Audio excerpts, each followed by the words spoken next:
Continuando aqui nossa aula sobre o livro didático, vamos agora falar sobre a pesquisa em ensino de química em relação ao livro didático. Não é de agora que pesquisadores em ensino se preocupam com o livro.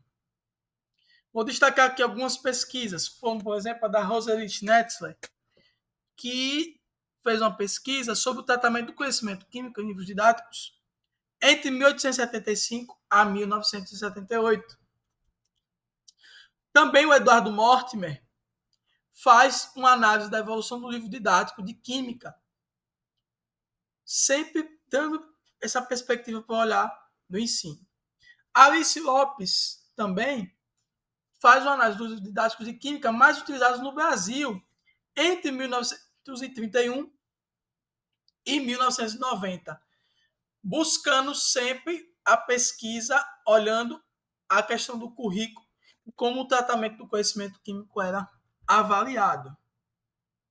Essas três pesquisas que eu destaquei aqui, elas mostram justamente esse histórico aqui, que depois vai crescer em várias outras pesquisas, falando sobre o livro didático e com a preocupação em adequá-lo verdadeiramente ao processo de ensino-aprendizagem, e não como um material que existe e não é utilizado por professores e estudantes. As críticas ao livro didático também não passam do ensino de química, elas existem. A primeira crítica que eu destaco aqui é o tratamento unidirecional dos conteúdos. O que significa isso? Significa que o livro didático, ele, por ter uma estrutura, uma formatação específica, ele acaba criando a ideia de que o conhecimento científico ele é estruturado daquela maneira, ou que uma sequência de conteúdos tradicional ela deve ser daquele jeito, porque a ciência também é desse jeito. E nem sempre as coisas são assim, costumam não ser. Até nós, professores, caímos nessa redundância de pensar, por conta da nossa formação básica, e se foi muito utilizado o livro didático, acreditar, por exemplo, que na primeira série do ensino médio, tais conteúdos devem ser ensinados, na segunda tais outros, na terceira também. Sem poder pensar, por exemplo, de maneira mais ampla, na possibilidade de formatação da ordem do que deve ser ensinado, ou até integração do que deve ser ensinado. Uma outra crítica ao livro didático é o dogmatismo na apresentação dos conhecimentos.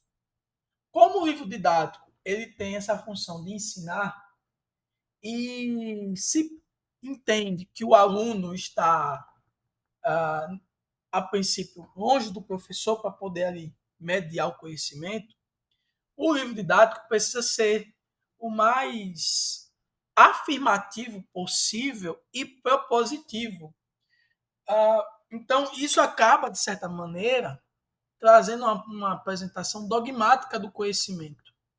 Quando você apresenta uma definição específica, muitas vezes não é a definição do conhecimento de referência da ciência, né? Mas às vezes é uma versão didatizada que já existe e que passa também pela perspectiva dos autores do livro didático, podendo ser próximo do conhecimento de referência ou distante.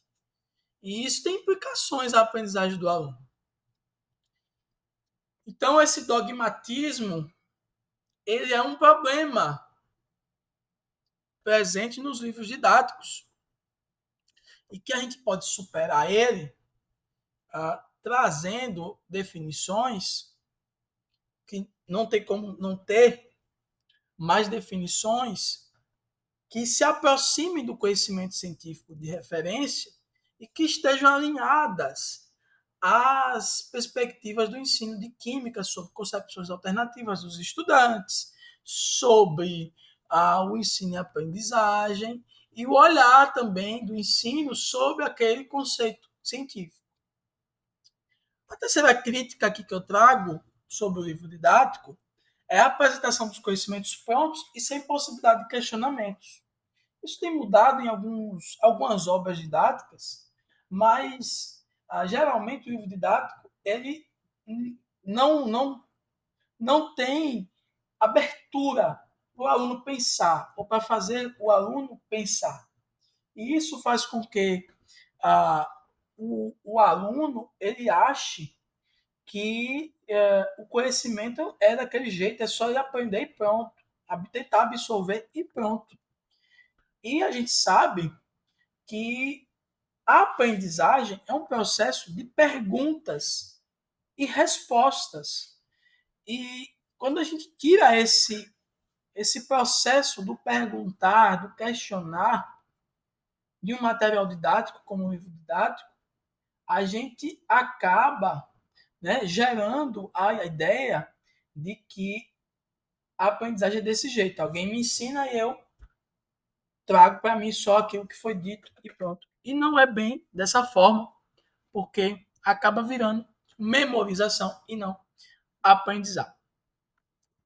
Sobre o livro didático e o conteúdo, tá? Lembrando que a gente está falando, pensando no conteúdo a partir das suas dimensões, factual, conceitual, procedimental e atitudinal. E aí eu quero trazer uma teoria aqui para vocês, que é a teoria da transposição didática.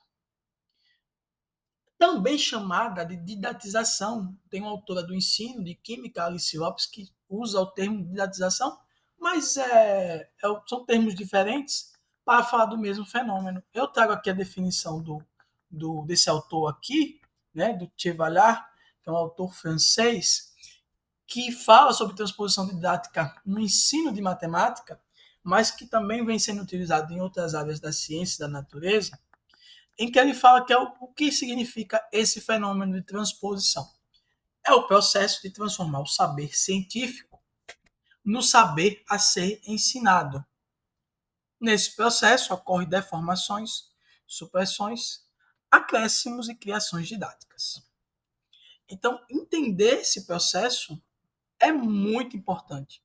Vocês, como professores, precisam compreender que o que está no livro didático passa por esse processo chamado transposição didática. O que é o saber científico aqui?